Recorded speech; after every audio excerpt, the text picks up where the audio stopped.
What is going on, people? Welcome to episode 20 of Betting in the Trenches. I am your host, Mike Klean, a.k.a. Major Playz, and I am joined here by just the whole Twitter fam. We got LaPops, Sharp Time, Maddie Covers, the Odds Fathers, Will, Game On. I'm Sharp. I'm going to start off. Actually, I'm going to start off with Will. Will, how you doing, man? Well, it's my day off, and there's nothing better than I like on a day off than having a beer, putting my Brady jersey on, and talking with the fellas. So I'm glad to be here. I'm excited. Getting over a little cold, so if I sound stuffy, that's what that is. I was going to say, you sound smooth as hell. You sound very polite. Well, thank you. Hey, Will, I think you gave me the cold, man. I got a little something. Over our last stream. Will, My bad. you look and sound great, man. Thank you. Nikki G, how you coming in, man? Good, bro. Good. It's always good. Any day you wake up and, you're blessed to do what you love and have fun and chat with the boys on a Betting in the Trenches. It's a good day, and I'm ready for it. Hell yeah, man. Maddie Covers, how you coming in? Hey, grateful to be here. It's starting to get nicer out around here. It's baseball season. I'm excited. I'm excited to be here. Oh yeah, I love it, man. Sharp, how you coming in, man? I like that hat. Good looking. I got the best jersey on. I love it. A little jersey action. I'm getting a backdrop out of the way, man. I get official. I should look like I'm in the basement of a New York apartment out here, bro. Like I gotta get upgraded out here. But yo, fuck the Wild first off, but I'm doing great. And we're a great group of guys, and I can't wait to get into a draft. What's on today, all that. So I'm hyped, man.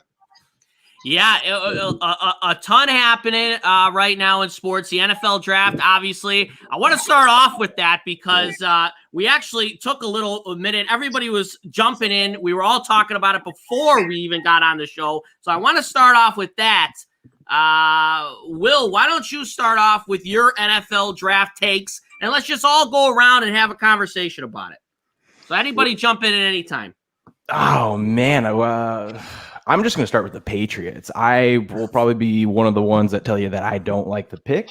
I think there's nothing against Mac Jones. It's something about taking a quarterback there. When's the last time Belichick had a chance? Probably never with the Patriots to take a top 5, doesn't matter position, top 5 defensive player in the draft where he was at, and he doesn't do it. He goes for an Alabama quarterback. It just doesn't make sense to me when, yes, you have a good solid defense, but your players, your key players are getting older. Gilmore's coming off an injury.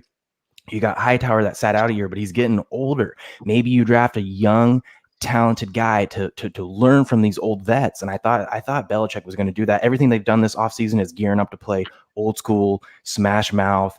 We're going to have a solid defense. We're going to run the ball type of offense, and they went quarterback, which doesn't seem to fit the offensive style that they're going for. But I don't know. In Bill we trust, I guess, right?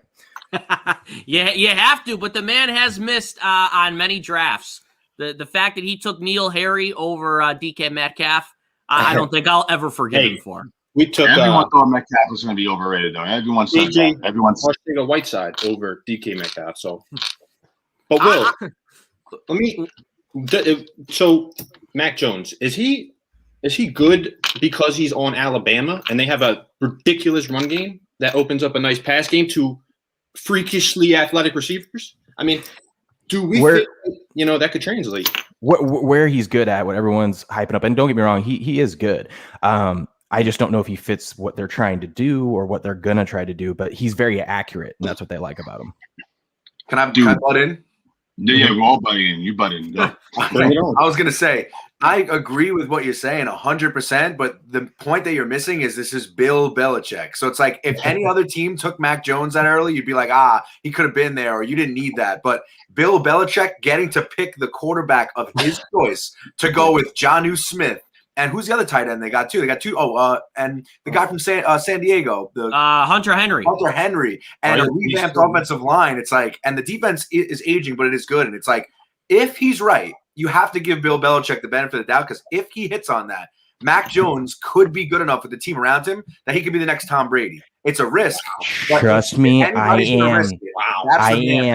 I am obviously in Bill we trust. But Bill is an overrated draft picker. That's all I got to say, at least when it comes to the first round. So I feel like when we made that pick, I feel like everyone knew we were going to do that, and usually Bill in that spot does something different. And when he did do that pick, I go, I feel like we're the Jets. I feel like we're picking like we're the Jets right now and not like the Patriots. No, I don't know, man. Here's the thing, bro. Alabama that team was one of the best Alabama teams ever, top 5. Okay, he's a system quarterback. That's Mac Jones, system quarterback.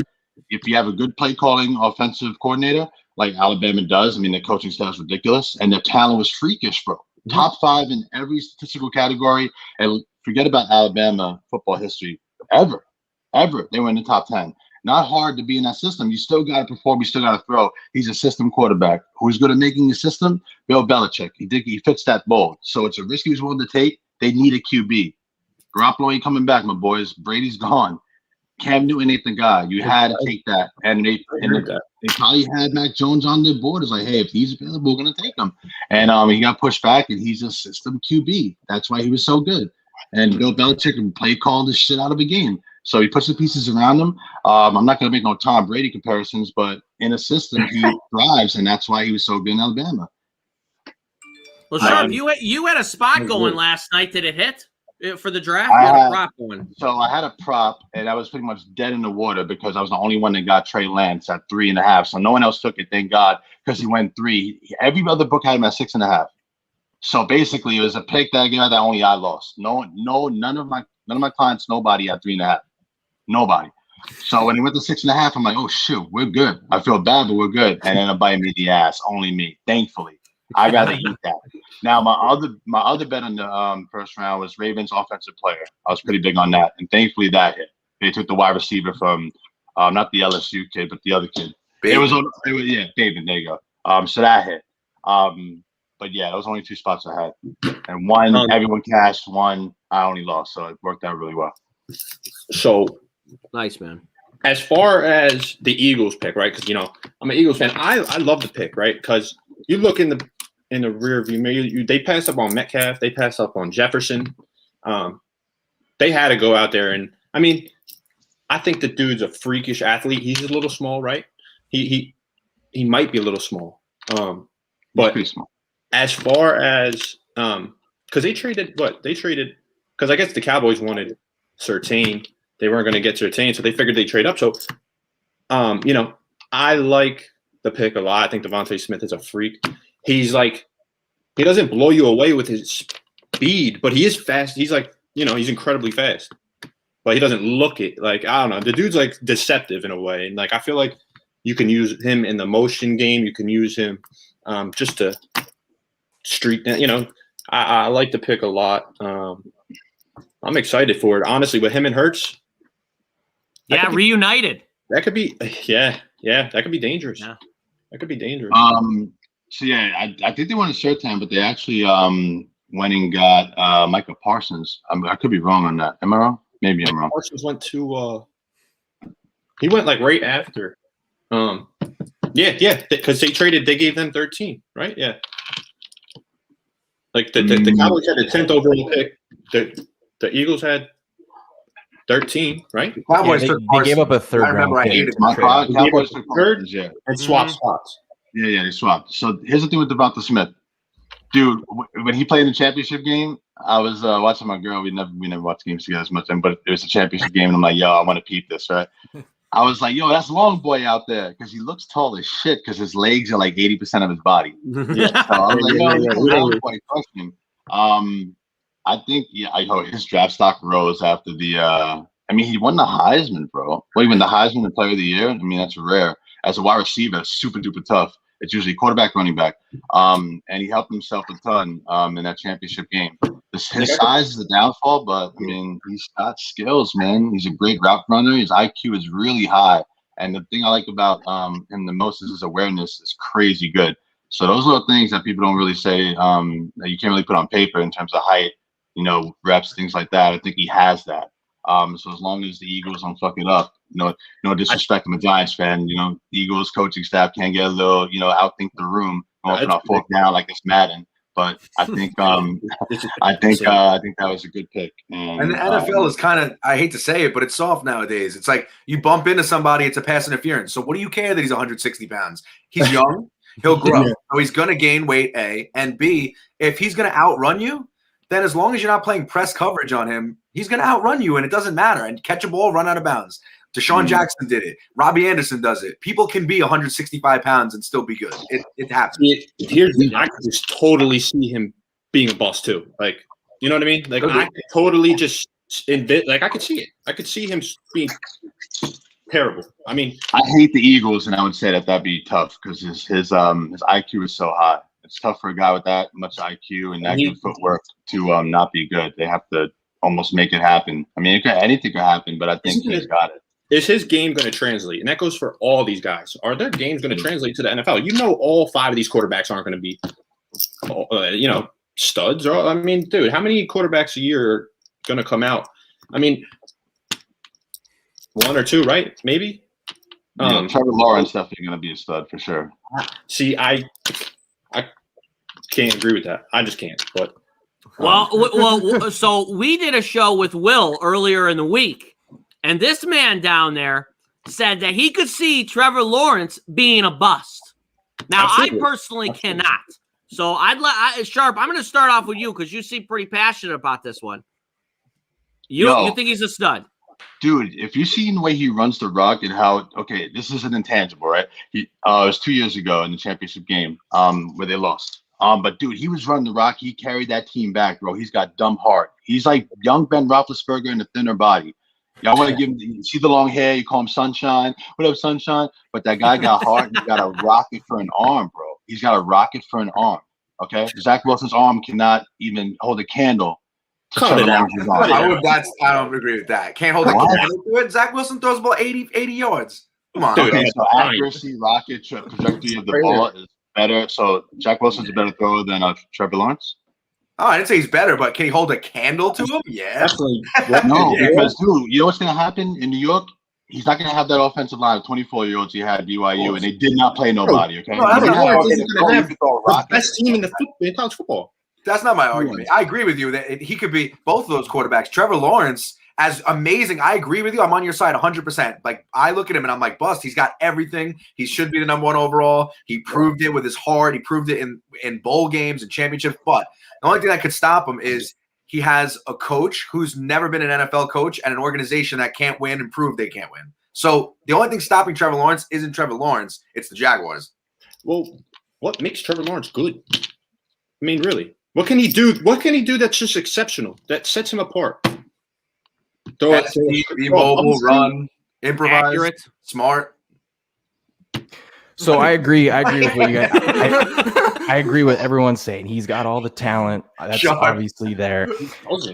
Here's my thing with it is there's been a couple times he's had, I think, 1 to 2 like big game moments, and it was the national championship when they beat Bama. But there's been some of those big game moments that he's also been a dud, even with having a superior team around him. It's more likely, yes, that he's going to be successful, but I could see him not based off of the NFL is just a different game, and like the Oddsfather was saying. He's going to Jacksonville. And yes, I like what Coughlin's doing there. And I like Urban Meyer, but Urban Meyer is an older coach. Game might have passed him by, never been an NFL coach. And what have we seen historically from these bad teams? Everyone gets hyped up when they get, no, I'm sorry to keep bashing on the Jets, but everyone gets hyped up every year when they get a high draft pick. This is the guy, Sam Darnold, the last guy. And then it's just something about those organizations. It doesn't ever work out. Maybe I'm wrong, but I could see him. And when I say bust, I don't just mean like a huge bust. I just mean not living up. They're talking about him being generational talent. So we're talking, they're comparing him to Andrew Luck, to Peyton Manning, to all those guys. And I'm like, that's a lot. If you're saying he's going to be that, I can't back it yet.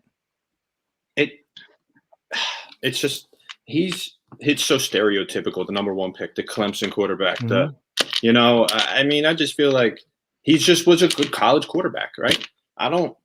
I think Zach Wilson is a better pro prospect. I think he throws a better ball. I think he's more poised in the pocket. I think he could run just as well as Wilson, Lawrence. I don't know. That's me. Well, Pops, what do you got? I don't know shit about college, man, but but I'll tell you, I do love me some Trevor Lawrence, and I just don't. Maybe a good quarterback that gets drafted 1, 2, or 3, bro. They're gonna be on a shitty team. That's why they're going 1, 2, or 3. It's gonna take a while. Urban Meyer, yeah, he's not an NFL coach, but dude, Trevor Lawrence got coached by a college guy. It's gonna be business as usual for him. You got Tom Coughlin up there. It's gonna take a while. It ain't gonna be immediate. But Trevor Lawrence, man, he's just a lot stronger and durable than his body shows, and he throws a good ball. And yeah, Zach Wilson's got some talent, but I like to judge players on how much time in the pocket they have versus competition. Facts. I agree with that. And run down BYU schedule and tell me 2, maybe 3 teams that were good. All right. No Coastal. Boise State was a layup because they were injured out the ass. I mean, Josh, I get it. He's got talent, but if I got bad time in the pocket playing against inferior teams with a grown-ass men offensive line, yeah. Is he going to be good? Yeah, I think he's got. I mean, the guy's not ass. He went 2nd overall. I just don't. I think there's a big gap between QB1 and QB2 in this draft, and I think people are trying to bring it closer than it is. Sunshine's going to show y'all, man, and I hope Zach Wilson does well because I don't want to see anyone do bad. I just think they're way too different conferences, that have way too different schedules, and we got a track record from Trevor Lawrence that's a lot better than Zach Wilson's 1 year playing 2.5 good teams. come on, man. My buddy's uncle knows Urban Meyer personally, so I'm gonna be bugging him like every week to get us some tickets. You gotta get us tickets, man. We better get on We the all field. gotta go to a game if they Yeah. play Jaguars. You've been to Jets. Florida enough times in the last couple months. You probably hung out with him. No, not telling me. unfortunately. He's probably already got the tickets. How about the Jags taking ETN too? What was that? Like that's pretty That was- interesting. That I don't like that at all because you already have Robinson, and he proved to be one of the best running backs. Protect him. Get another offensive lineman for Trevor Lawrence. But that's what happens. Like, look at Jamar Chase. Like, honestly, the Bengals' dumbest move they ever made was not getting Penei Sewell. But they went and got Chase because that was Burrow's boy. Well, let's see if that was Burrow's boy when he needs another ACL tear. You know what I mean? Dude, I was saying that same thing. And the same thing. So Bro, stupid as- Look at stupid Waddle as to the freaking Dolphins, bro. Waddle to the Dolphins because he played with Tua. It doesn't make sense, but that's what they do. That's crazy, actually. Damn, I didn't even think about it. Nick, I called this right before the March Madness because you guys gave me shit for talking about football during March Madness. But I think they're going to sign Eric Fisher in Jacksonville. I think he ends up there. So I think they're playing with him to get Lawrence more protection. In all due defense, Will, we were doing shows together, and it was like the Final Four, and you're like, I think we should talk about who the Ravens draft. Dude, I'm a junkie. It's like contract. I forget what it was. I was saying. Will needed his NFL fix, man. He had to get it somewhere. I love it. Dude, can we talk? I wanted to bring up a team that I have my eye on for this draft that I don't think many people are focusing on. If we're talking draft, I just go want to ahead, throw something man. out Go to you ahead. guys real quick. I think and the Oddsfathers will know about this too because they're in our division. The Dolphins. I like what they did there, and what Brian Flores is doing down there in Miami. He's putting together a really good team, and I'm curious to see where they go in this draft. But that's a team that could win that division next year as a long shot, I think. I'm just worried about Tua. That's the thing. I'm not a Tua believer. Everything around him, but I'm not a Tua believer. It's the Bama quarterback, man. Yeah, but I mean, one thing we got to think about this year too, and I'm going to be digging into it more this summer, but all those rookies last year, they didn't get a preseason. They didn't get like a normal camp. So we talked about this Wednesday on my show was you basically got 16 practices, 16 live NFL game practices. So you're not without any other, experience beforehand. So I think they're gonna be a little undervalued because they might not have been as impressive as they would have been more prepped up. So we might be getting extra value on these teams that had a lot of rookies on their team that actually got playing time. Good point. Yeah, I mean, Miami had a hell of a defense too, didn't they? Mm-hmm. Yeah, so We'll see what Tua does this year, man. They were using him dink and dunk, a lot of like check downs, and they were questioning his arm strength and how healthy that was. But this year's going to be a big telltale for that because they weren't really using him in the long game at all. It was a lot of short game. And they were pulling him out a lot of games too. Yeah, exactly. But we'll see. They had a lot of moments where they looked really good. This would be a big year for sure. For not Tua, just the Dolphins to see that progression from last year. I agree. I think a lot of quarterbacks have that do or die year this year. You know what I mean? I think there's a lot of teams that are going to be in that same kind of position as they are, where it's like we're going to really find out what they are. You know what I mean? I think Daniel Jones, like this is do or die for Daniel Jones. Has to be. Like he can't keep turning the ball over. You're dead, bro. Yep. We drafted a wide receiver, bro. That was it. They don't give a fuck about the Giants, man. We don't give a fuck about our team. Why would we draft a wide receiver? You know what the odds were on a Giants going offense? It was so plus money. I'm like, they're that dumb to do it. And I almost hit it. That's why to me it makes no sense at all why they didn't go offensive lineman. You had Slater on the board. Like Slater was literally there and you traded down to then, I mean, which is good. If you want to get picks, fine. But I got into an argument with somebody, not to ramble on, but somebody was telling me about one of my buddies when I was telling him why the Giants made such a bad decision. They were like 80% of the time that if you trade down from the first round in picks, they work out and those players end up being whatever they be. And I was saying, yeah, you're right. But the teams that trade down are teams that are playoff teams or teams that don't have a glaring need or signed a bunch of free agents. The Giants have no offensive line and no pass rush. They have a good defense besides the pass rush, and they have good receivers now. But you have to protect your quarterback, and you have to. It starts in the trenches. No pun intended. Betting in the trenches. You need an offensive line and you need a defensive line. And the Giants haven't made the playoffs since 2016. And you draft another receiver when you have Shepard, Slayton, and Galladay. Terrible. Yeah, you spend that money to get a fucking Galladay, and now you got a receiver. You stupid, bro. Like, dog. I mean, I knew it was coming. I should have bet it. I knew it was coming. I think we're going to start seeing that there's going to be about 5 quarterbacks a year that's safe. And it doesn't matter if you got drafted a first round pick the year before. I think a team is just going to take another quarterback in the first round if they like someone. I mean, we just had the Rams just traded for Stafford, and they were all excited about that. And then yesterday, once the news that Aaron Rodgers wants out, they're already trying to trade for Aaron Rodgers, and it's just like no one is saying. I'm not saying that you shouldn't go after Rodgers and dump Stafford, but I'm just saying you just traded traded stuff for him.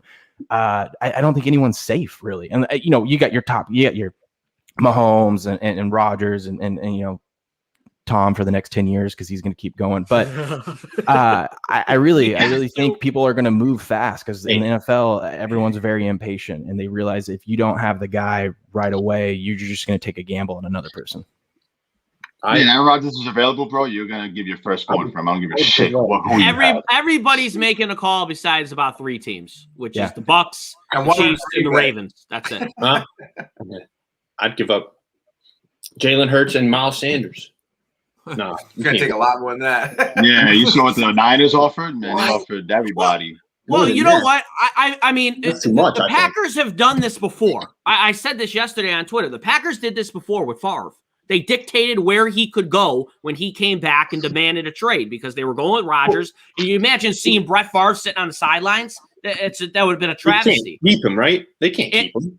Well, they dictated to Favre. They said you can't go to the NFC North, and then they made him go to the Jets, which was an absolute wash of a year. No, that was crazy. Big city out here. And then he ends up in Minnesota, which he could have had 3 solid years in Minnesota. So they're just going to do the same thing to Rodgers. They're going to dictate where he goes, and they might not even trade him. Can I push back on that for a second? Because I saw your tweet and I agree with it. I'm pro player and everything, but the one thing that's different in this situation is, I mean, Rodgers didn't have to sign that big, massive extension. I mean, the guy has all the talent. These players that have that power need to use it, but he went for the money, and I don't blame him. But he probably could have got that anywhere else. He could have just been a free agent and went on the market and had his choice if he really was that upset. Because you can't tell me this just happened over the last year. It's been building up, and the Packers have been not treating him right. I get that, but I mean, it's kind of hard to feel bad for the guy when he signs that big of a contract and then says he wants out. That's what I mean. Like, where did this all stem from? I mean, like, this is all of a sudden, like, out of nowhere. Jordan Love pick. I think Jordan Love, but I mean, they haven't given him a first-round wide receiver the whole time he's been there. Yeah, that's it's a travesty. The first wide receiver to catch drafted in the first round, correct me if I'm wrong, was Tavon Austin, who they signed off the street this year. That's the first round wide receiver he's ever thrown a ball to. They have it's a joke. Championship caliber team, right? Don't they? I mean, the Packers, we could say, could be contenders. They have an NFC championship team, and then they're out. How many more are they going to lose? Well, I think the talent-wise, they have the talent to win it, but they decided to kick a field goal for God knows what reason last year. But they could have won the field goal. They were dead in that game period. There's just something missing. Just something missing, man. Sometimes it happens. You got it all, and it's just like something's missing. I think if Atlanta hadn't signed Matt Ryan to an extension, I mean, they got to be kicking themselves. Julio Jones wants out there. They're looking to trade him. Imagine being that. You could have been the Packers. Rodgers dumps this on you that he wants to leave. You trade him, even if you just trade him straight up for Julio. Now you're giving your young quarterback Devontae Adams and Julio Jones. I mean, that would be pretty fun to watch. I mean, the fact that they didn't go after Julio, to give him for Rodgers, maybe he'd be wanting to stay. I mean, I got to wait till June 2nd anyway. But let me tell you something about Matt Ryan. He finessed it. He pulled a Joe Flacco, bro, without even winning the title. He had one good year. Then you could throw a sexy ball. And all that money, pull the Joe Flacco. Oh, what about Nick Foles? The guy's gonna make $9 million this year, and he's a third-string quarterback. True. He finessed the game before the ring. It's easier. I was gonna say it's easier to finesse when you have hardware. Matt Ryan finessed without any hardware. Nick Foles finessed without hardware too. He really did. He finessed like a couple of times leading up until the ring, and then he did it again. I mean, he max valued the shit out of looking like Napoleon Dynamite. He pulled it off. Nick, he really did. We got go ahead, Mike. I just want to make it quick. Being from Chicago, what did you think about the Bears pick? I mean, Nagy's finally got a quarterback. Field. He's a competitor, a winner, and let's see what he does. Nagy, the offensive guru. All right, let's see it. Yeah, I wanted the Patriots to get Fields. And if Dalton starts one game, it's a travesty. Why? For what? I agree. They have to put him in for the first few games. Why? I agree. You got to let your quarterback. They're a joke. The Bears are a joke. They haven't had a quarterback in the eternity of the team. I was one of the ones that thought Mitch Trubisky could have taken that next step. I don't know. That was me though. But I like those. Mr. Trubisky needs a therapist. Well, I agree with Matty. I think I thought he was going to take that next step too. He was there. It just didn't happen. But he was there. He just never got there. Yeah, I mean, he didn't. He definitely did not. I feel like, it's a shame, but yeah. He needs a therapist. Somebody's got to talk to that man. Give him some pretty boy confidence. Floyd though. He can pull some girls. I mean, hey, you got that going for him. You're gonna be all right. I'm so excited we're talking NFL. It feels good. Will's whole week has been made. Now. This is acceptable though. The day after the draft. Oh, you mean it's not acceptable right before March Madness? Yeah, I get it. I know. He's always like Sweet 16 was on, or whatever. Yeah. No, well, it was like 2 days I before think what they're saying is as long as it's relevant on ESPN, man, I guess we could talk about it. Right, guys? Talk about cooking if y'all want to. I don't give a shit what y'all want to talk about. I'm down. I'm pretty sure I'm going to take you up on that offer, Mike, of just talking about Tom Brady one day. And I'm pretty sure we're going to be the only ones that are there and no one's going to watch, but don't care. It could be a 4-episode series about Tom. I could talk all day about him. I seriously watched. I know. I watched that video of him throwing the trophy on that boat at least 100 times. It was just such a joy to watch him have fun for once. All business in New England. That's all true. business. Yeah. All business. Now this man at 40-something years old is having a blast with a bunch of young kids that are in their 20s. It's just amazing. The GOAT. Tremendous. Come on. Don't get me started on him, Will. The whole show will be about Tom. Yo, hey, whenever you film that show, I'll be out of town. Me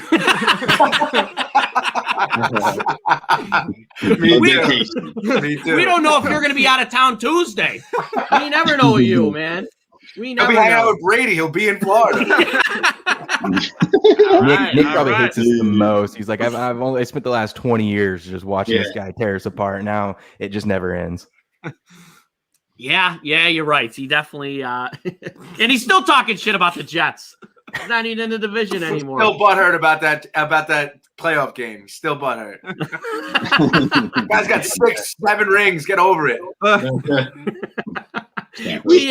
We got Jason Poole in the house agreeing with some of you that Trevor will be a bust.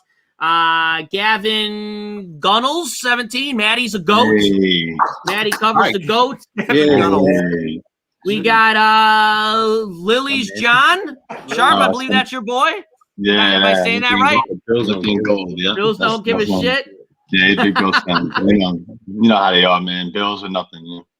Yo, Josh Allen, Wyoming product, man. Like Philly. Philly in the house. Fantastic. We have a couple requests from my girl. Let's get them in. She's the number one fan. All right. She said we need to come on from Major. You'll definitely get it within the show. that's awesome. All right. She goes, what do you think from the Pops? We'll get that in the show as well. My boys from Sharpie says it every other word, so it's gonna come. And then we got Nikki G with the tournament. We got no tournaments going on, but can we get a tournament? Yeah, because you know what the problem is? We were in the middle of the NCAA tournament, and all Will wanted to do was talk about the Ravens. The middle of the tournament.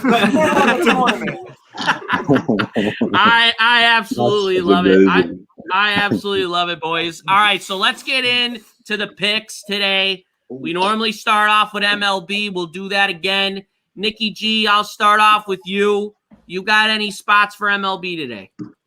Yeah, I do. Against my better judgment, I've been honestly not taking the Yankees at all. As a Yankee fan, I've been hating them, but I think 31, trust me, I'm looking out my window right now. There's 31 mile-an-hour winds blowing out, gusts in New York. They're going against a lefty, and the Tigers just stink. The Tigers had a tough time. They played a doubleheader last night against the White Sox. So they're going to be thin, and you have Garrett Cole on the mound for the Yankees. So Yankees -1.5, lock it in. Don't worry about it. See you later. Blowout City. And then I actually like Toronto a lot as well today. I like Toronto's bats. I like their pitching matchup. I think that's a good spot as well. Robbie Ray, lefty. Yeah. Fantastic, man. Maddie Covers, are you on anything for MLB today, bud? To be honest, I would look at the White Sox. Keuchel on the mound. I mean, Cleveland's good, but I don't know. Shane Beeb's on the mound for Cleveland. Oh, is he? Yeah, I mean, he is. Too. Yeah. Oh, damn. Damn, I might not even. Keuchel, the first five magician. Just bet the first five with Keuchel, man. Keuchel, they're home dogs, and they're a good team. So they are a good team, man. Are you on anything else?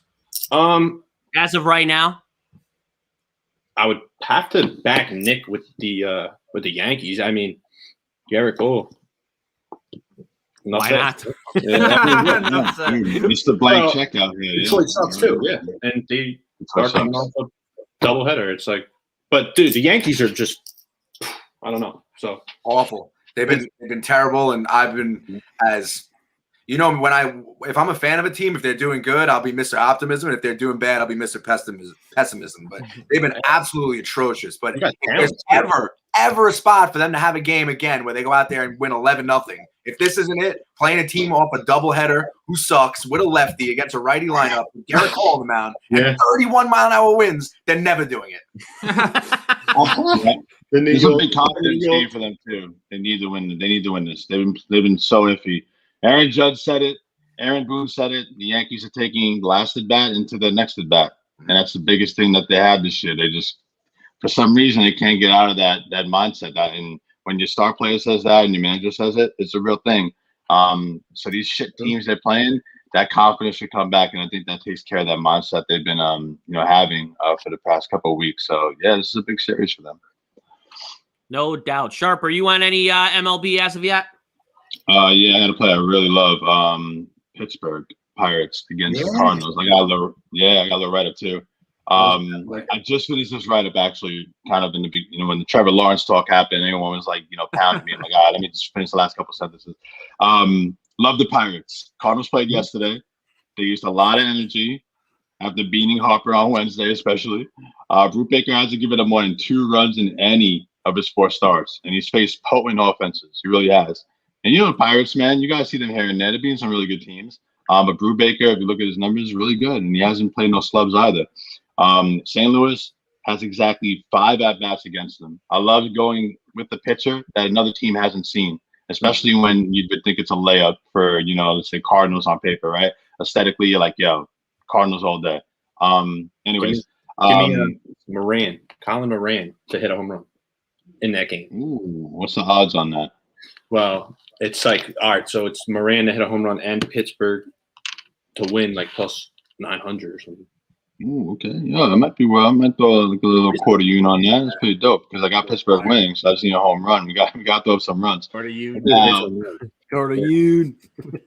St. Louis has exactly 5 at bats, like I said. Now I don't dislike Gant. But if you throw out his game against the Reds and his other 3 starts, he's walked 11 batters in 14 innings. Control is a big issue for him. I love going against pitchers that don't have control. And that Philly series was, forget the beating of Harper. That was the brutal series, man. Yesterday was a long game, and that was just a dogfight, man. It's a rivalry game. It's coming out, they're coming into a flat spot like when the Dodgers and Padres played.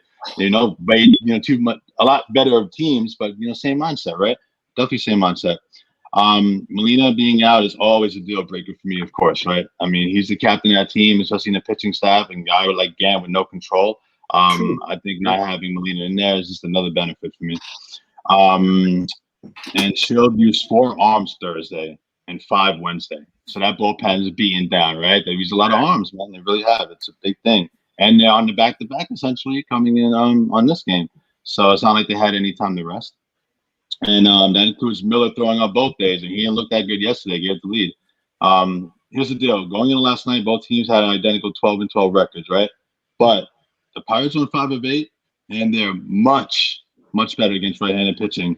In fact, they're 3-1 in run-1 games, where the Cardinals lately, they've been giving up those leads in a lot of those close games. So I love the Pirates here. 3 units. Love it, my man. I like it too. Yeah. I love it. Will, are you on anything for MLB today? I've got a couple of things I'm looking at, but I was wondering who they draft. Yeah. I was wondering, since I've got all these smart minds here, can I ask a couple questions to the group before I get into the plays? Go for it, bro. As many as you want, buddy. So what I've been noticing, what I've been betting, and it cashed yesterday, I try not to get too greedy with it, but the idea that it's so hard to sweep in the MLB. And I'm seeing, like yesterday, I took Seattle and I took the Orioles, and you're getting them at plus money as well, going into a chance where they might get swept. So both those cash. I didn't take the Cubs because I didn't want to get greedy. I'm like, I already hit 2. I'm done. But the Cubs won yesterday too, facing a sweep. So I was just curious if you guys been seeing that too, or is it just something that because I'm dabbling in the MLB right now. I'm just kind of figuring it out. And I was curious to what you guys have seen when it comes to teams getting swept, and if there's value on you're getting plus money on these matchups. The Reds were going to sweep the Dodgers, right, the other day, and then the Dodgers did win, right? So I mean, the cool kids on the street call that a system play. Just so you know, you may start seeing that out here and there. It's like the system play, not getting swept, but it's a real thing. It's hard to sweep a team in MLB. It's really hard. And like Matty said, you get in the Dodgers had a discount. They had Kershaw on the mound, and that juice wasn't even that crazy. So, but on your side, as far as the Mariners go, a little tougher of a lay, but it's hard to sweep a team unless they have an advantage, unless it's like Tigers, Yankees kind of thing, of drastic differences. It's really hard to sweep a team. The numbers are definitely for avoiding the sweep, road or home. So yeah, that's a thing. That's a definite thing. So. Yeah. Okay. Yeah. I just think there's so much value. Like if it was like minus 110, I wouldn't have done it. But I mean, you're getting plus money on honestly, a team. Bro, $110.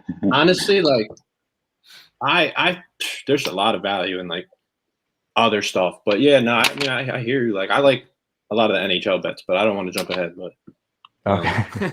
And then my other question was too, diving. I've noticed, at least Nick, with you a lot, when you give out MLB picks, you usually like to play first fives a lot. And I was just wondering what the strategy was there. I understand with other NFL or basketball, taking a quarter, taking a half. But what's the strategy or what's the edge going 5 into the whole game? So the first 5s, you're really getting a starting pitching advantage. And sometimes you'll have a team like the Mets, for example, because, Sharp's right there. DeGrom, is a type of guy where he gets no run support, as we know, unfortunately. And the Mets bullpen, it's been better than it was in the last few years, but still not great. Their bats don't hit that well. So the Mets on the first half money line and the full game money line, it's not going to be much of a disparity. But if you tell me I have Jacob deGrom was a .51 ERA and I could get their first half money line at -180 or parlay with something or take first 5 run line, which is just a half a run. So I only need to be up 1-0.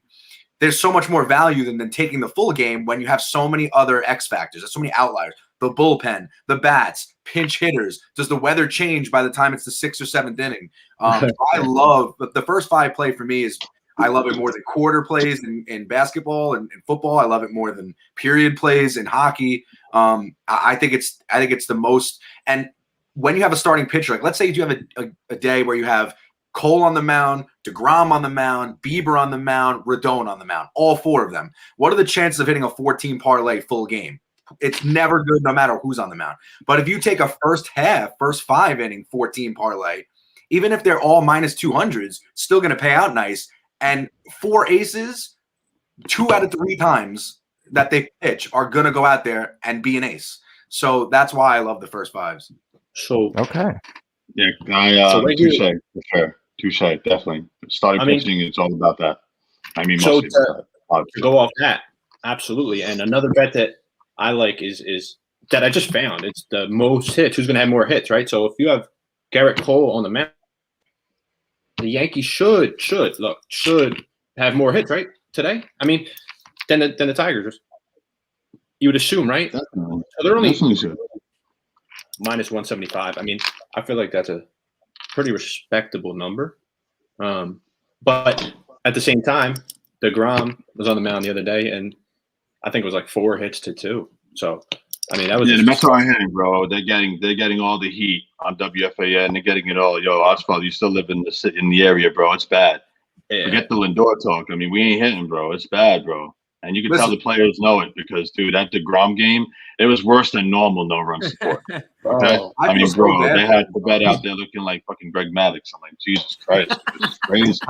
I feel so bad for them, bro. Sharp, I'm a Yankee fan, but I'm a New Yorker, bro. I mean, when it comes to basketball and hockey is a little different because you guys play in the same divisions. You're a Knicks fan, then the Nets are in your same division. You're a hockey fan, the Islanders same division. But when it comes to Yankees, Mets, Jets, Giants, different divisions, different conferences, they don't even play each other often. I'm a Jet fan and a Yankee fan first and a New York fan second. So I would love to see the Mets be good. And people think I'm like being a cocky Yankee fan, like if I rip on the Mets. But I'm not ripping on them because I want to see them lose. I'm ripping on them because they're ran so poorly that they deserve all the heat. Like how do you do that to deGrom? Like how do you not? It's just crazy. Well, we got Cohen in there. He's like, he's been making good moves. Not gonna happen right away. I mean, the only thing with deGrom that I'm bummed out about is like, dude, we're wasting his best years. You ever seen this kid's numbers, bro?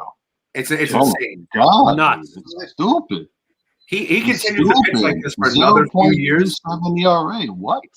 He pitches like this for another couple of years. He will go down as literally one of the GOAT pitchers of all time because he has multiple Cy Youngs. He has multiple Cy Young runner-ups. He's playing into his 30s. When did he come in the league? 2013. So he's played 7 years.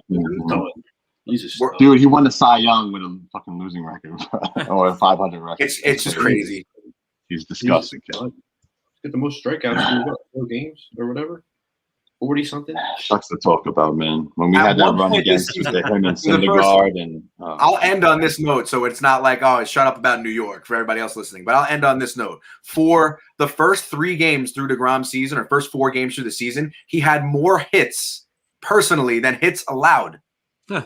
He was 6 for 11 in his first 11 at bats, and he only let up 5 hits. Yeah. Wow. He's gross, kid. And he's it's like great control fastball for a dude like that is like, dude, he throws 100. And a guy with nasty ass breaking pitches that he has, dude, 100. It's just that you haven't seen that in a while, bro. I mean, his windup is so compact too. It's remarkable, man. He's definitely gonna go. Whether he's on the Mets, Yankees, Red Sox, I'd still say like, yo, he's got it, man. He's definitely gonna be one of the best. Did you guys? Thank you for that. That was very educational. As for As for MLB, what I was looking at, I kind of just glanced at it beforehand. I haven't like officially pulled the trigger or anything.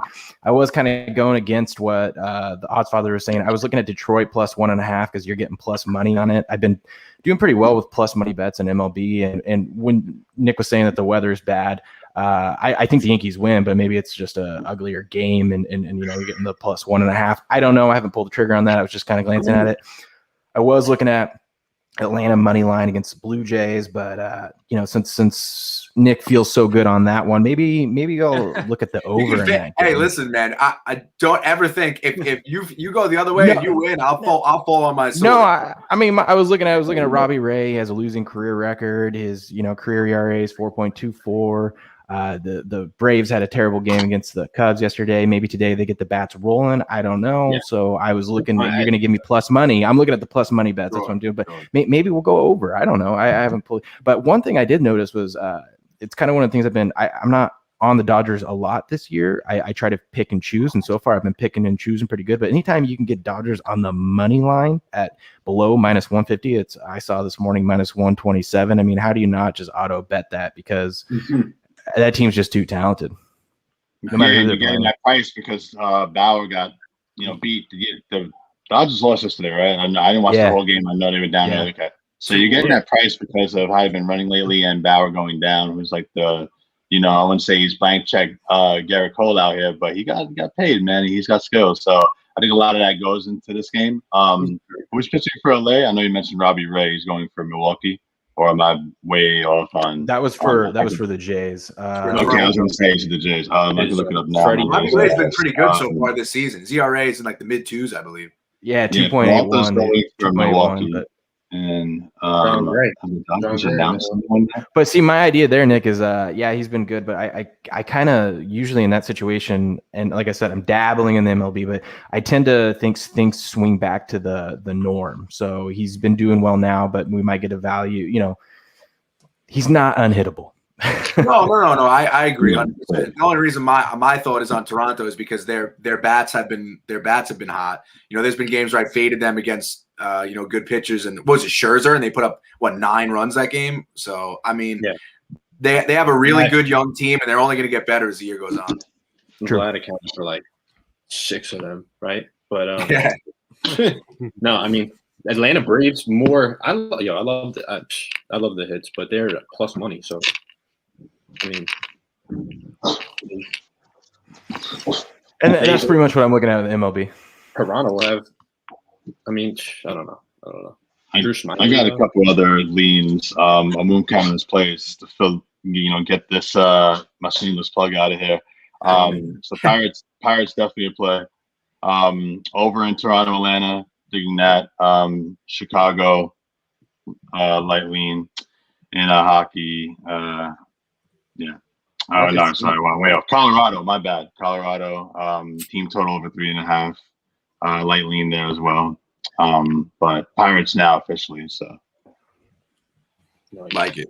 I like the Pirates. I like the breakdown of that a lot, Sean. You like definitely. We needed after the wild last night. We'll get the hockey. Can't wait to get on my front left stuff a bomb in this bitch. LePop, so you want anything? I am. I like the Oakland Athletics moneyline minus 130. Friars on the mound. Okay. To you in spot. To you spot. You. I like the hitters on the Oakland. I like Chapman. I like that team, man. They're fun. They are fun, man. I hope to God you're not picking the Cubs again. It sure is. I do not have any MLB spots. My month has been pretty abysmal. All you guys have been very nice and trying to pick me up and stuff like that. It has not been a good month for me. So I thought, you know what? Not only, do I really need a big day here to salvage some of my units, but I thought we got all these great guys on the show. I'm going to take all their best bets and make them mine, and let's have a big day. Let's go. I'm down with that. The hell with what I have to say. I'm wasting everybody's time. I hope not. God, what the hell with what I have to say? I'm wasting everybody's time this whole month. It's been bad. Now you're bugging. Well, you know what? I appreciate all you guys coming on. So that is what I'm going to do. I'm going to take everybody's bets. I am tracking everything you guys all say, and whatever I pull the trigger on, you guys know that maybe one of these guys are on that play. So I think that pretty much wraps up MLB. As always, everybody jump in the chat. I didn't even say that. We're 49 minutes into the show, but everybody jump into the chat. If you guys want to talk, you guys want us to talk about a specific game, let us know. But we're going to move on to NBA here, starting off with you, Sharp. Are you on anything for NBA yet? Not yet. There's a couple spots I'm looking at, so let's start with somebody who actually has a player because that makes the most sense for sure. All right, who's got a play as of right now? Matty Covers, bro. You're a big NBA guy. You gotta have something brewing. Yeah, big NBA guy. Gee, I mean, geez. Oh, I see you. He's being modest over there now. Dude, I don't know. Like the Celtics against the Spurs at home, but I mean, who's playing? I don't even know who's playing. Who's starting? No one knows. It's the NBA. You'll know about 5 seconds before tip. Yeah, that's the thing. It's like you could possibly take the Sixers minus 9.5. They don't even. Yeah, Hawks are beat down, man. They are. I think the Sixers beat them by like 50 last game, right? Yeah, dude. Yeah, I'm leaning Hawks. I think the line adjusted too much. I think that's 9.5. They'll beat somebody by 50 and then lose by 10. Yeah, and the Hawks are trying to win their division too. They'll probably sit Embiid and Simmons getting 7 against the Wizards. Yeah, Cavs +7 against the Wizards. That's a nice play, bro. Because I mean, I like Sexton. I mean, Hayes might struggle with Beal and that backcourt, but I mean, I think he could hold his own, and I feel like getting 7 at home is a lot. Washington's been playing good, man, real good. They beat the Lakers the other day. They have. I knew that line was weird. Remember Mike? Mike? Oh, I didn't have the balls to touch it. We were talking about it, man. So funky, bro.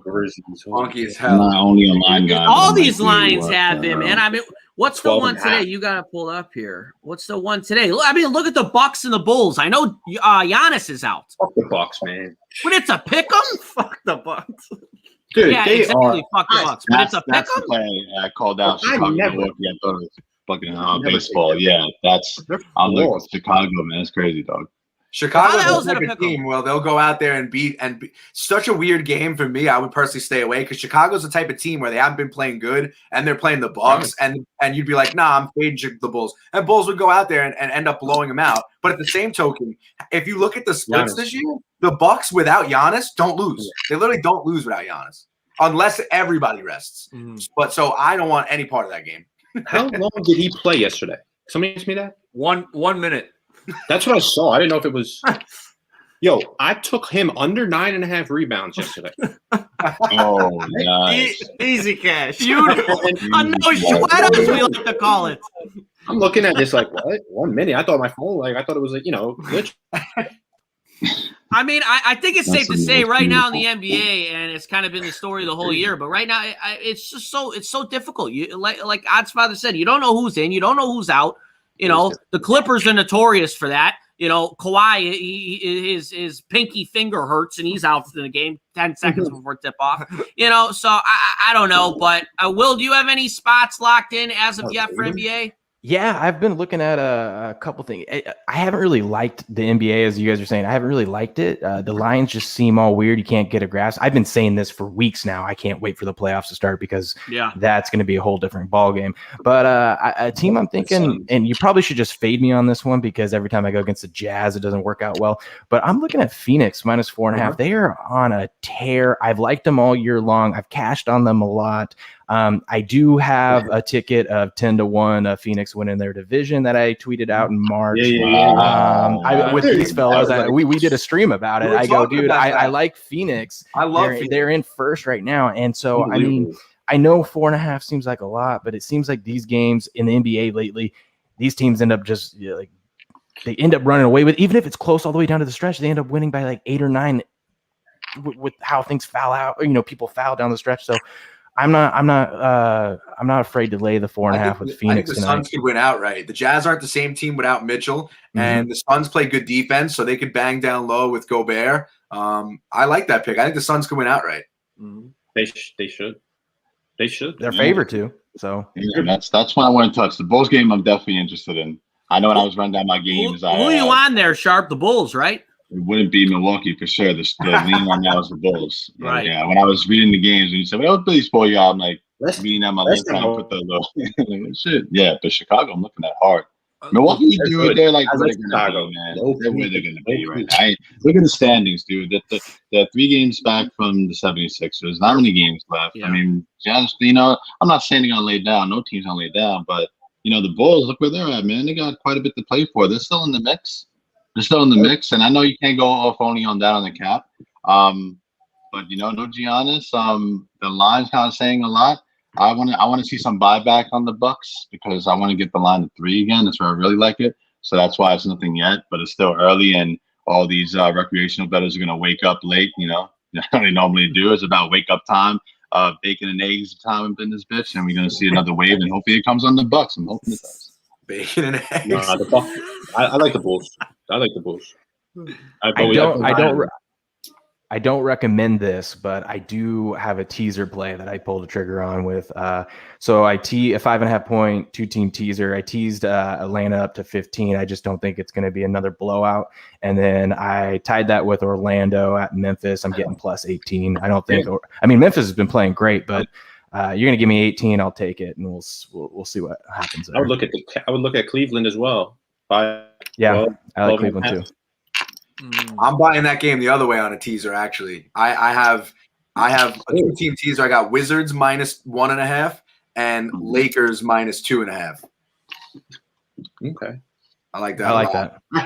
I like that. It's so hard with the NBA though, with the teasers, because everyone is healthy on the Lakers right now. So I think that if Anthony Davis plays, the Kings are. I think they rank 31st or 30th. Right? There's only 32. They're either last or second to last. I got to double check the stats I have here. But against points in the paint, only Detroit, I think, might be worse than them. So when you have Anthony Davis playing, I think Gasol is healthy, right? So if you have Gasol and AD and Schroeder and even Caruso will play. And Drummond. I don't think Is Drummond playing or is he out? I don't. Who knows? I didn't see a note that he was out. You still have 2 other big men without him, with AD and Gasol. I mean, you get me the Lakers basically to win by 2.5 over the Kings. I'm taking that. Yeah. Are they home? Lakers are home. See, They show at home. I don't like to buy the points the other way. I'll take the dog, like, you know, up. Yeah, up. Matt and I are both guys that rather tease the dog up. You're gonna give me normally. You're gonna give me Suns are a game that would tease the dog up. Their games, I agree with you. Like the Suns, if the Suns are plus 4.5 right now, you get them plus 9.5. I think that's great. I thought they were minus. I thought they were minus 4.5. Are they plus? Oh yeah. They're minus. Oh no, yeah, they are. Yeah. But no, yeah. Oh no, you can't. You're laying a lot of juice there. I mean, you could get them at like plus 4.5 for. DraftKings is pretty crazy. You can get them up to. Plus. Oh, you're talking about the alternate lines, right? Yeah. Lines. I mean, yeah, but there's no one better than Matt at doing alt line parlays. Yeah, it's unbelievable. Well, wait, hold on. Sorry. What did you say, Will? I said there's no one better than Natty freaking Covers when it comes to alt line parlays.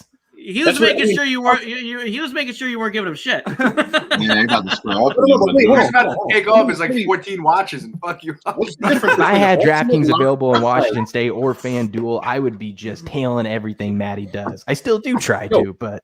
Hey, but what's the difference between an alternate parlay and a teaser? I mean, really. Depends on the juice that you lay. Yeah. It's the same exact thing. No, I like that because you know what? You do a regular teaser that's even money is 5 points, right? But if you do a teaser where you're laying minus 140 instead, but now instead of getting 5 points, you're getting 8, 9 points on each game. So I agree. I love it. Good for you, bro. Oh, the lines I like because you get to pick the inflated line you want, so you don't have to. Because you're getting like, let's say, my book, man, they got the Shaloms on, and I can't get any teasers on. But with the alt lines like Matty does, you can pick an inflated line you like, and you don't have to just take a flat amount across the board, so your payout's better. So I would say in that respect, that angle is a lot more lucrative. I don't do it my whole line. I do have some more lines in my book. My book's pretty cool with that, but it's very minimal. It's like 2-3 points tops. And again, Shalom's on the teasers, but they know when NFL comes, I'm banging their ass on teasers, so you can't stop me. You gotta hold it. Dude, that's my bread and butter. Teasers in NFL. Dude. The best. Yeah. It's the way. Yeah, man. Like, I don't know about that Kelly and Vegas shit.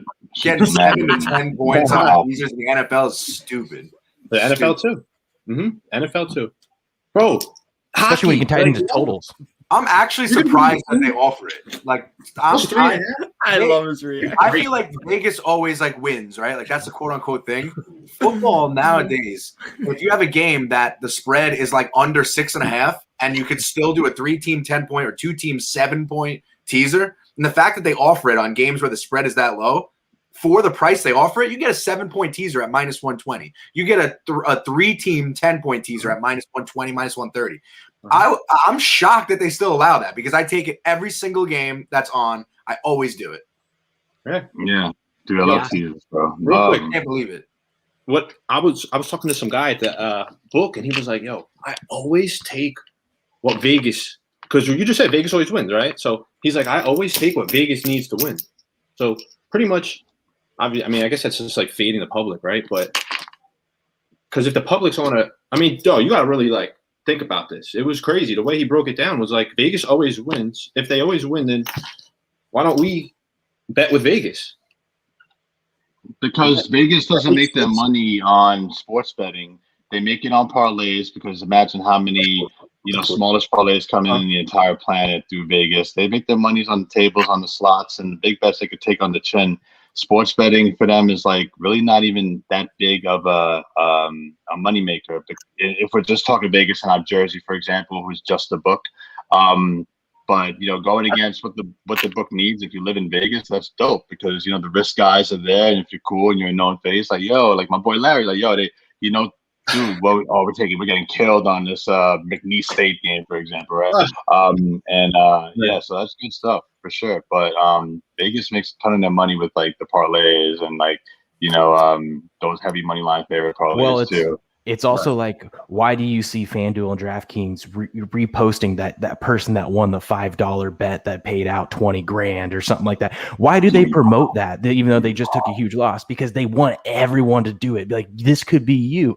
Put together the craziest thing because they make so much more money off of. And then also what you don't hear about is those people that do cash out on it, they limit the hell out of them right after that. Like they pay them, and then it's like you can't get more than a $20 bet on anything or any parlay. Yeah, I was hating on them for so long, bro. But man, those are like, dude, those are sick. Like give me like 5 teams, right?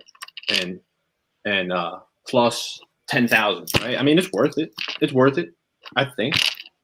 I mean, I don't know. It's the combinations. You just got to have the combinations. That's what it's all about. That's what this is all about. You could like a team, but it's all about the combinations, I think. Right. But that's why I like the NFL because like it's so the public goes one way and the public isn't obviously always wrong in the NFL, but you can take advantage of it with a teaser where the public could still be right and you could still win. It's just like I think there's a little extra value. The NFL, I mean, I can't wait. You guys know I need to shut up about the NFL. When it gets here, you're not going to get me to shut up.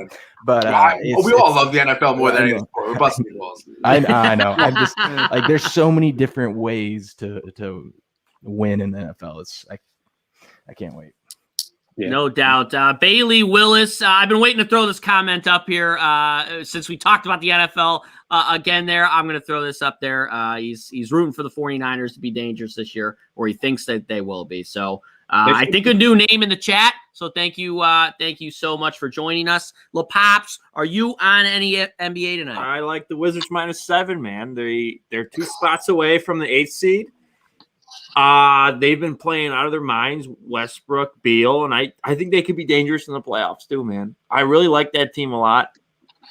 Not dangerous, but they can put up a hell of a fight in the playoffs. Yeah. But I think they can cover -7 against Cleveland. Why not? Why not? Road, I love them. Just a lot of points on the road. That's why I like them too. They're good. They're really good. But 7 on the road is so hard, especially against I don't know, the Cavs. They could be. a little bit of The Cavs are tricky. The Cavs are tricky there, but I mean 7. I'm not really too scared of lines anymore in the NBA after what we've been seeing. It seems like even if it's close, it ends up being like you could have the Cavs plus 7. It's a close game down the stretch, and the next thing you know, they win by 9. It seems like that happens every night. That's I mean the only reason why I'm paying attention to that is because I've been doing some live betting on a lot of these things with it. I think the thing with it's like with the younger players. Right, and even like you see it with the Thunder, like they still fight I mean, they're young guys; they need to prove themselves, right? Yeah. So, I mean, they're doing what they can, but I don't think they're gonna lay down like some of these like other teams would. Maybe I don't know. If that makes sense. The Cavs show up twice a month. Let's be honest; they show up twice a month. I mean, Kevin Love, he's just batting the ball away. He don't even care. I feel bad for him. I mean, come on. I know he can't stay healthy, but geez, beat Cleveland by 9 at home. So now, I don't know. Cleveland could win this game outright. They could. There's 2 shitty teams. I'm not even trying to look at 2 shitty teams. I mean, I like that. I like that. Don't bet bad teams. Wizards is playing good ball, but come on, the spread. Who the fuck's out for the Cavs? I don't. Whatever. They've been playing really good lately. The Wizards. Yeah. I would normally like stay away from this game if it wasn't for how the Wizards have been playing down the stretch because they've been beating good teams too down the stretch. Mm-hmm. I know that LeBron's not playing, but AD's back. Schroeder's not a bad player. Kuzma, they got Drummond, and Wizards went into LA and won that game. So you're telling me they can't beat the Cavs? You know what I mean? Spurs at home. I mean, in overtime, but that was a good game.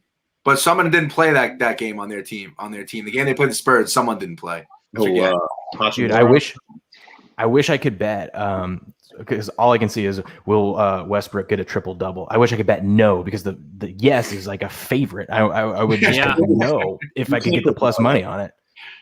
It's like will the game go to overtime? Yeah.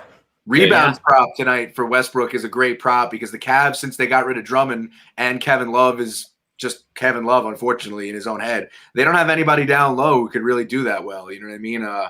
So Allen's pretty solid down there. Does he usually have a back-to-back? He doesn't play a lot of minutes, though. Have you noticed that? He doesn't really. I don't know. I got him on my fantasy team. He usually gets around mid-30s. Yeah, I feel like his minutes have been down. He's not one of those guys that plays 35 minutes. So, like, I don't know. I think Westbrook, for a guy who's basically averaging like a triple-double, his rebound prop probably be, 11.5, 12.5 against a Cavs team, and he's way more athletic than the guards they have. He could out-rebound Sexton or anybody like that. I like that pick. He's not had a triple-double, like, twice. Well,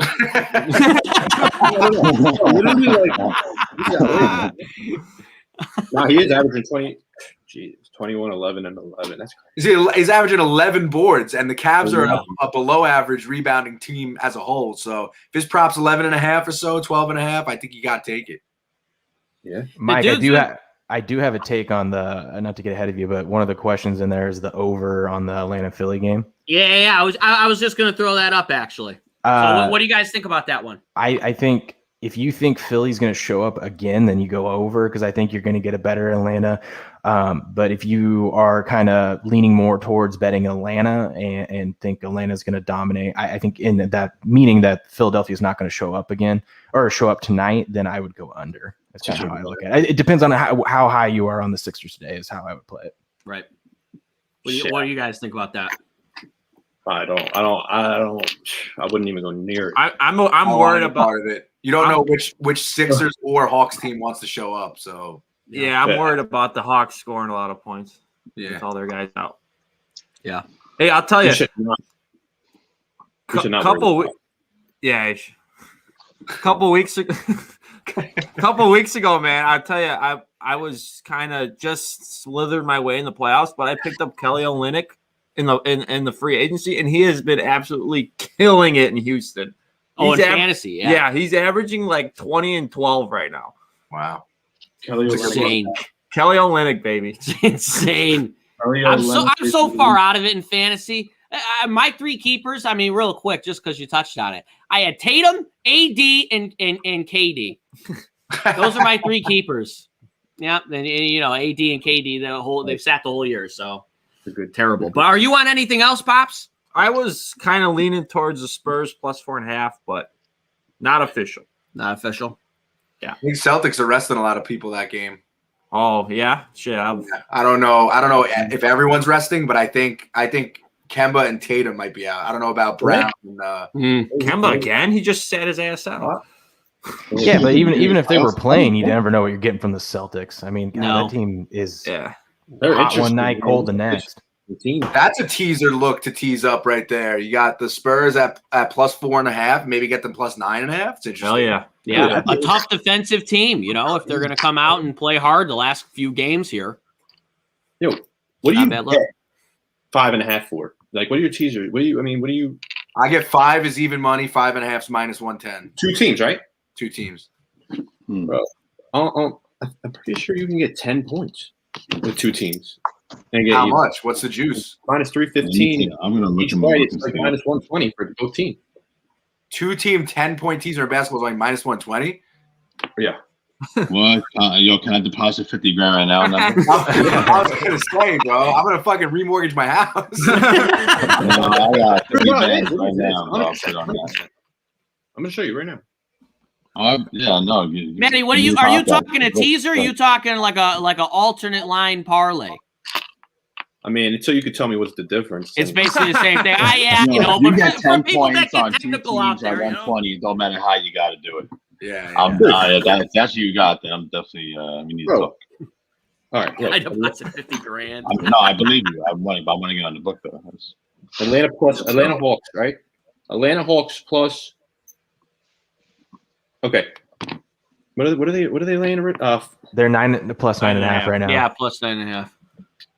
All right, so you can get a +17 at -360, but you can get them +16.5. So it's like 8, maybe 8 points. But still, it's a lot more. You know what I mean? It's a lot more than 5.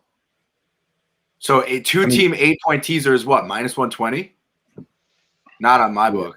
That's crazy. Just put them both in your cart and then put the $100 to 100 or one column. You'll see how much you have. Drafting lines are insane. They are. Those alternate lines. You guys a better example, and I'll show you. Well, Maddie figures that out. Why don't we move over to NHL? And Nikki G, I'll start off with you. Are you on anything for NHL tonight?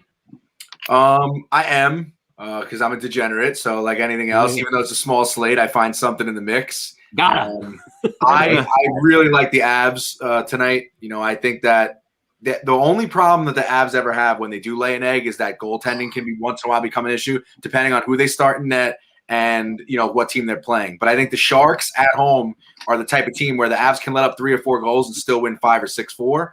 So I think you can get their puck line for not way off of even money. I think it's like last time I saw it was like what, -140 or something like that.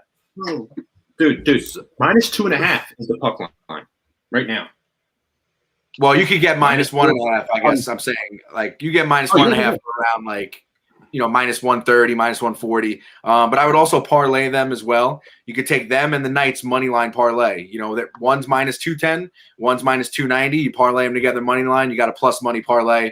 So my theme tonight is don't overthink it. You got 2 really good teams playing 2 really inferior opponents, and if you're going to lose that game, then let it be the game where it's like, oh shit, Vegas won this one.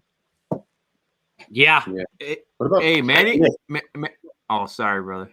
No, go ahead. I say Manny Covers wasn't bullshit, man. So I did the Hawks and Spurs +7, and I got them at -129. That's I can't get that on my book. All right, now you said anything? Yeah. Oh, take okay. 10. It'll be like -140, maybe. That's like, dude. I'll take. Is that really all that is? That's nuts. Yeah, my book don't allow that. Shalom boys over here, they go deep on my side. You're in New York, right? New York. Yeah, you gotta figure it out over there, man. A big book local, and then I've gotten 2 smaller books recently, so maybe I could try with them. Maybe they may have it, but my big book I've been rocking on for a minute. They but I don't even do those bets. So I never looked at it. But see, that's why we do these pods, man. We learn new things every day. This is like a crazy, man. If I can find a 2-team teaser that's you get 10 points at like -140 or so, I would take that all day, honestly. Because then that's not too much juice. If it's under -150, that's not a lot of juice. It's a rule of thumb, right? With Yeah, how the under 150. NBA has been going, you don't feel good either way with that, though. So Or- that's, or in my opinion. Or you could take a team plus like 15 and then lay like, minus 200 with somebody else. So you're not buying as many with somebody else. Or you take like a Dodgers money line at like minus 190 and then throw like, boom, Atlanta plus 25. Hawks, basketball. Like I said, it's all about FanDuel.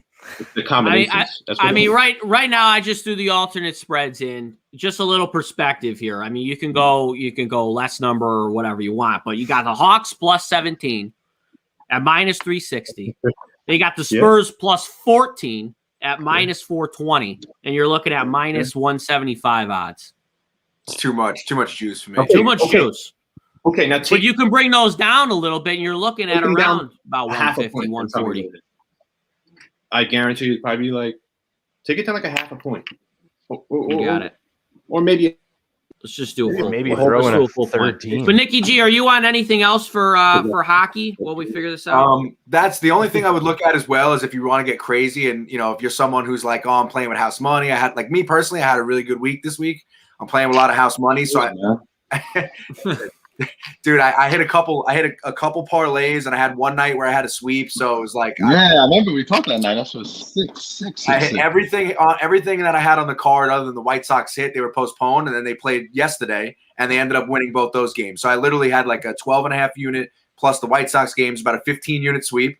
And then every night I do a instead of my 2 unit, 3 unit, 1 unit plays, I'll throw a quarter, a half unit on a parlay of a few of the plays that I have. Because I'm like, if I'm confident enough to do them in that, I'll throw a very small portion of a unit on a parlay, and those parlays hit as well. So tonight, I'll probably throw the Jets puck line in with those two teams as well. I'll probably do that parlay: Avs money line, Knights money line, and then plus 1.5 for Winnipeg. I love that. I like the Jets today. If there's one spot that I'm going to be on myself, it's going to be the Jets. I like the Jets to get that win against the Canadiens today. How are the Sharks though this year? I mean. Nah. Are they Scrappy okay? little bunch. They show up every now and then, but not good overall. Not good overall. Okay. First of all, Nick, let me ask you this. What about the 60-minute line, Avs? 60-minute line, minus 230. The 60-minute line is minus 230. No, That's oh shit, you might be right, dude. This line's at 330 right now. Usually the 60-minute line is like, it's usually about $100 less of juice. So they're about 330, 327. At 230, that's too juicy for me. If anything, the Knights on the 60-minute line would be a good payout, because they're only minus 215, minus 220. So you can get their regulation line not too far off from probably minus 120. You can take the Avalanche 60-minute line and the Knights money line and probably get minus 115, right? Right, exactly. Yeah. That's good luck. I don't know. So back to that Atlanta Hawks. If you take them plus 15 and then the Spurs plus 12, it's minus 122. Yeah, So. That's Not bad. That's respectable, right? Not a bad approach. K Holly 88 in the house, throwing in the Knights minus 1.5 on that puck line. What up, my dude? Love it. We are going to have him on as a guest on Tuesday. So we're super excited to get him on. He's been throwing in heat in this chat every single show. I mean, he's been with us since day one. So it's great seeing him in here. Will, are you on any NHL, man? I mean, if Brian Rust isn't playing, that's all I know. Is I've learned from the best that if Brian Rust is playing, we bet that. Nick, I haven't been able to bet it lately because it's been like minus 200 or more, and I'm not going to lay that. But like when they bring it down, at least through Bet Online, when I do actually see it. But anytime it comes below minus 150, I usually jump on it.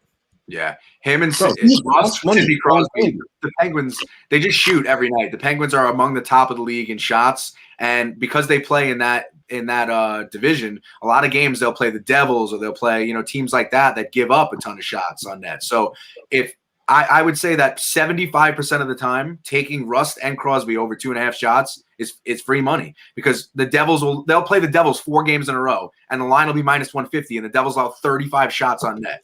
Well, do the math. If you run 3 lines at 5 people on a line, it's 15 players and they get 35 to 40 shots, and you know the defenders are not the ones putting up the shots. How are they not getting their three shots? He had a lot of right. Yo, Dude, you've been hitting shits like every night, bro. I'm like, I know my book. I got it. Yeah. Mine don't have it either. Oh, plus 114. Plus 114 on FanDuel right here. I'm. God. Knock that baby in. Let's go. Big Sharp, you want any NHL, man? Nah. Nah, nothing special for us today with the NHL. No, I'm taking a trip to Minnesota, though. Let me tell you that, bro. I'm gonna have a talk with the Wild out there, bro.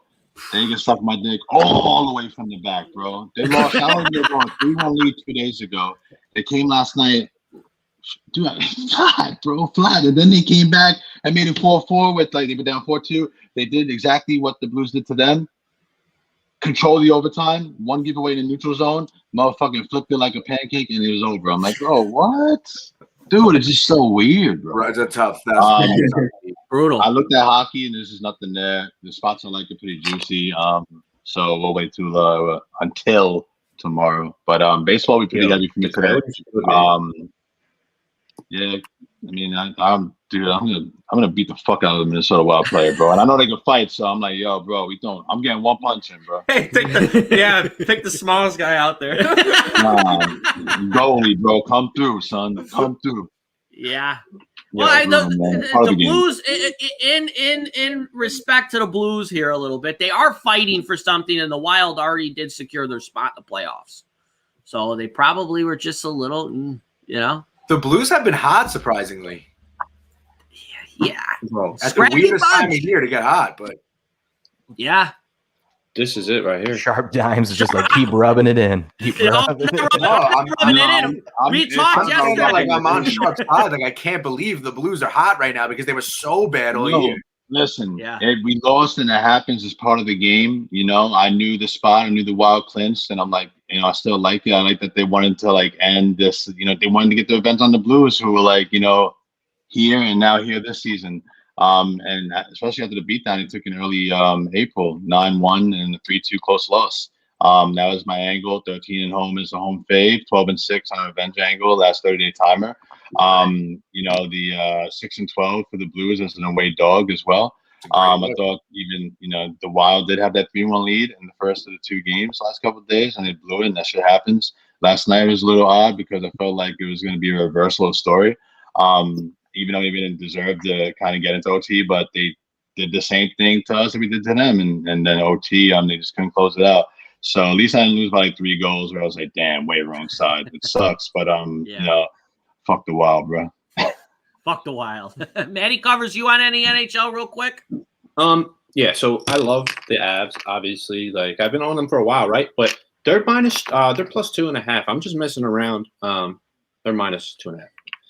I'm looking at the Sharks, right? Plus 3.5. Okay. Mm-hmm.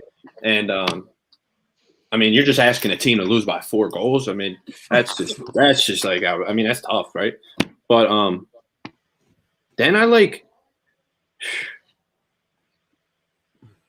so you can get Arizona plus 3, and that's minus 122. So I mean, parlaying those two. Hey, look, I'm just messing around. I'm not on them, but I'd probably go with the Avs. But you know what? It wouldn't be a bad idea to look. I mean, that's just if you get these odds, obviously. Yeah. I could get the Golden Knights plus 1. Mm-hmm. Okay. You gotta lay some juice, right? But I like to take those teams plus 4 goals. I mean, you can give me that all day. Right, and then I also like these props like McKinnon over 4 shots on goal. Right, that's just yo. They've been cash. Connor McDavid over 3.5 shots on goal. Connor McDavid is the truth. He's the best player in hockey. Yeah, dude. It's at 7 or 8 shots the other night, I think. Right, it's crazy. Austin Matthews over. Shots on goal over 1 point. I mean, I was really naive to the whole NHL prop betting, dude. That's something to look into, you know. So yeah, they're definitely some great spots every night. K Holly 88 throwing in his parlay: Vegas Golden Knights, Colorado, and Winnipeg. Winnipeg. So that's what everybody. That's what I said before, except for I had Winnipeg plus 1.5. But hey, let it rip, baby. Love it. Absolutely love it. We got Heavy Steps in the house. All my guys are here. Heavy Steps, thank you for tuning in, my guy. Hey, Manny Covers, what were you going to say, bud? It's just like that's just the narrative of it. Like the Avalanche money line, Vegas Knights money line. It's just it screams loser, right? Yeah, that's what I said. It's like one of those nights where you're just like, I just don't overthink it and take it. And if Vegas, if you get beat on it, you get beat. You know, both teams should win, right? Both teams should win easy, but really tough team, and they're home. I don't know. Like that's just one of those games where it's like it's when it seems too good to be true. It usually is. Well, I mean, that parlay's probably hit more than at times than it's lost this year. I mean, these are two great hockey teams. You know, I know I've been on that parlay a good amount of times, and it's hit. Yeah. So it's like when Michigan and Baylor were money line. You could have got them both money line for like even money every night ever, and Gonzaga. So I've been waiting to throw this comment up. Okay, you know the answer to this one. We all know the answer to this one. But Jason Poole, LaPop's taking the Ducks. You bet your sweet ass I am. The Duck God, as I think Kay Holly put in the chat a couple shows ago. Break it down for us. Break it down, Ducks all the way, baby. No questions asked. Oh, man. So, Big Freddy 7, I think that's what we think about LA. But do you guys have any other comments on that game? Dodgers? I believe he's talking about the Kings. Like, I'm probably gonna hit that game for sure, 100%. I don't really care who's pitching, honestly. I think this is the most the Kings, Sharp, the NHL game. Yo, Sharp, Sharp was like, "Yo, you talking about baseball?" And Mike said, "Nah, I'm putting the game on out here. I'm putting the game on out here. My bad." The Kings on the road. Oh man. Okay. Yeah. No, you good, Freddie. That was my bad, bro. You good. K.I.'s gonna bet the Ducks in play. He's what? The Ducks. Man, you're getting greedy now. Yeah, give me that point, man. Good point, Matty. Taking the Kings on the road. That's a great point, bro. It's like if you know what I mean. I don't want to do that. I don't want to do that. You know what I mean? Don't add too many. You're cracking me up, Manny. I'm just saying, dude. Fuck that kid. We doing with the Kings on the road, dog. Oh man, the Kings on the road. When LaPop's bets the Ducks, I don't know if you go to your local pond and just round them all up, get them all fucking hyped up for the damn game. I bet on the Ducks they lose 6-1. This fucker bets on the Ducks they win 5-1. I don't understand it, but when he pulls the trigger on the Ducks, he's wearing the jerseys. The Duck God, come on, people, you gotta bet on it. Let's go, the Ducks. All right. Do we have any Sopranos fans in here? Oh, yeah. The Ducks, bro. The Ducks always show back up in Tony's pool, bro. And so the Pops, that's you. You see a duck in the pond, you're betting the Ducks. They always show up somewhere. Love it. You are Tony Soprano, the Pops. Come on, man. Loprano. Loprano. I love it, man. God, all these characters on the show. Come on, thank you guys all for being here. It's just so fun breaking all these games down with you guys. Big special comment here by our boy Furno, Furno. Way back in the day, he ended up joining the Navy. So, man, thank you for your service. We have not been able to see him in way too long because he's been doing his thing. But when this guy gets back into Chicago, we got to hang out with him. Day one boy from high school. And, God, we just absolutely love hanging out with him. And another guy that absolutely loves the NBA, and you know me and him, how me and him go back and forth about the NBA. it's a blast. So, maybe down in the future, if you ever wanted to be on, talk about the NBA, it might be a spot for him. But Ferno, thank you so much for tuning in, man. Really, really appreciate you throwing in a comment here. Boys, it's been an hour and a half. I don't want to keep you guys all day. I know I could because I just absolutely love this. You could. But time, man. Always fun with you boys. Love you. Yeah, man. Yeah, it's just an absolute blast. Does anybody have any closing notes before we sign off here? I got one more pick. Will, take it away. Real quick, I'll make it real quick. So I had a lot of success this last week in the UFC. I'm going to tune into Fight Night tomorrow night. I'm going to be betting on Dominic Reyes. Anytime you get Dominic Reyes as a underdog, you're getting plus 120. I'm going to be looking at him to win by knockout at plus 225. Might even sprinkle a little bit of him to win first round, second round KO. First round's plus 600. You get plus 1,000 on second round. Here's my theory. Reyes needs to win. If he doesn't win here, he arguably beat John Jones. It was a split decision. A lot of people thought he won. He needs a win here to get another title shot. And if he gets a big win tonight or tomorrow night and makes it really impressive, he'll probably be the next one up for another title shot. Conversely, if he loses, he's probably not going to get another title shot. He's probably have a couple more fights, then he's out of the UFC. He's a great fighter. And I think if he wins, he's going to win by knockout. I can't pronounce the guy's name that he's fighting. It's a young, very talented guy. But I think Reyes, I like to bet those known fighters that have had success that their back's up against the wall. I've had a lot of success betting on them. Like, this is do or die for him, and I'm going to get plus money on this guy. And it's a free fight too. If you have ESPN Plus, tune in, check it out. Those fight nights are pretty fun. I love that pick. Nice. I love it, man. Love it. Maddie, you said you got another pick? Yeah, I'm going to I just wrote it down. Phil Kessel.